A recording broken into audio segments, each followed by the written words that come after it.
Sir ఇప్పుడిప్పుడే మళ్ళీ తేరుకుంటున్నారు. దాదాపు 10 రోజుల క్రితం అయితే అసలు గుండెల్లోతు నీళ్లు. ప్రభుత్వం నుంచి అందిన సహకారం కానివ్వండి, రాష్ట్ర ముఖ్యమంత్రి గారు ఇచ్చిన ఇన్స్ట్రక్షన్స్ తో అధికారులు కానీ మీ దాకా వచ్చిన తీరు, ఇక్కడ ఉన్న కమిషనర్ గారు అసలు ఏంటి సార్, ఎలా ఉంది పనితీరు? మేమైతే ఫుల్లీ సాటిస్ఫైడ్ సార్. ఎందుకంటారా, పాలు కానీ, బియ్యం కానీ, టైం ఫుడ్ కానీ, మార్నింగ్ ఈవినింగ్, ఆఫ్టర్నూన్ ఈవినింగ్ బాగా ఇచ్చారు. అసలు సీఎం గారికి ఏ రకంగా థ్యాంక్స్ చెప్పుకున్నా కూడా చిన్న విషయం.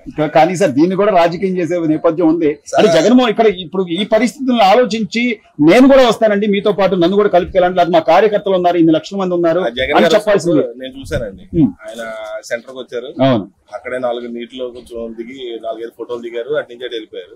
మరి ఈ పీకల్లోతులో ఉన్న నీటిలో ఎవరు తిరిగారు? ఆయన 70 సంవత్సరాల పైన జేసీబీ ఎక్కి ఈ స్ట్రీట్ లో వెళ్తుంటే మేము చూసాం.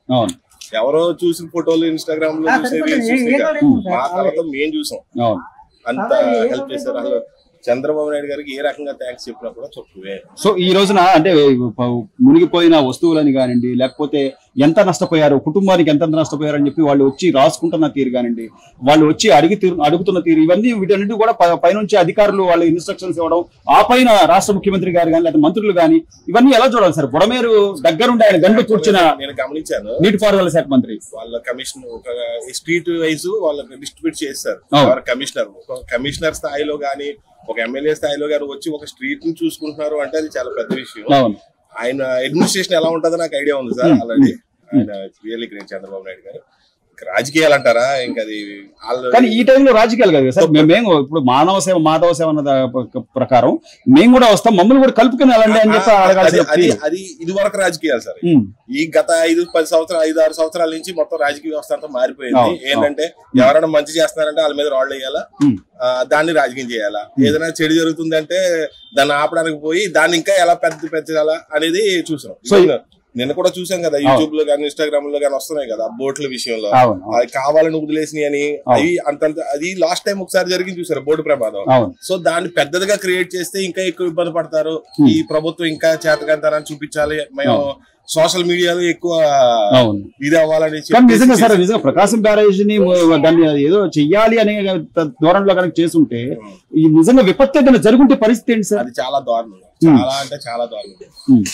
జరగకపోవడం, కనదుర్గం తల్లి పడవలు నిజంగా దాని మీద ఇన్వెస్టిగేషన్ జరగడం గానీ, నిజంగా దాని మీద ఎవరైతే నిందితున్నారో వాళ్ళు బయటకు వస్తే కంపల్సరీ ప్రజలు వాళ్ళు క్షమిస్తారంటారా సార్? కంపల్సరీ క్షమించారండి. దీన్ని ఎలా చేయాలంటే ఇది వాళ్ళు స్టేట్ వైజ్ గా ఒక విజయవాడలో జరిగిన సంఘటన కాకుండా జాతీయ విపత్తుగా తీసుకుని దీన్ని సెంట్రల్ లోనే ఇన్వెస్టిగేషన్ చేసి వాళ్ళు ఎవరు అనేది కఠినంగా, అంటే మన దేశ ద్రోహం ఉంటుంది ఆ టైప్ లో శిక్షించాలి. సో ఇంత కూడా ఆలోచిస్తారంట రాష్ట్రంలో ప్రజలు ఎట్లా పోయినా సరే మనకి మన రాజకీయమే అదే ప్రధానం అనే ఒక నీచమైన రాజకీయం అంటే అది. అమ్మ ఎట్లా ఉంది పరిస్థితి? అంటే 10 రోజుల తర్వాత మళ్ళీ తేరుకున్నారు. మా బాబు లేవో తేదీ లేదు, చంద్రబాబు లేవో తేదీ లేదు. మా బాబు అంటే మా బాబే. చంద్రబాబు లేకపోతే ఇవాళ రోజు మేమంతా రోడ్డు మీద ఉన్నోళ్ళం కాదు, చక్కగా మామూలులాగా. అతను కానీ లేకపోతే అడుక్కుని తినేవాళ్ళు. కానీ అమ్మ దీన్ని కూడా రాజకీయం చేస్తున్నారు ఈ రోజు జగన్మోహన్ రెడ్డి గారు. బుడవెనకి లాకులు ఉందండి, అసలు గేట్లు ఉన్నాయా? ఆయన బుడమేరు గేట్లు ఎత్తేసారంటున్నారు. దయ్యమండి, గేట్లు ఎక్కడ ఎత్తుతారండి? రాత్రి వచ్చి బాబు గారు గేట్లు ఎత్తుతారా?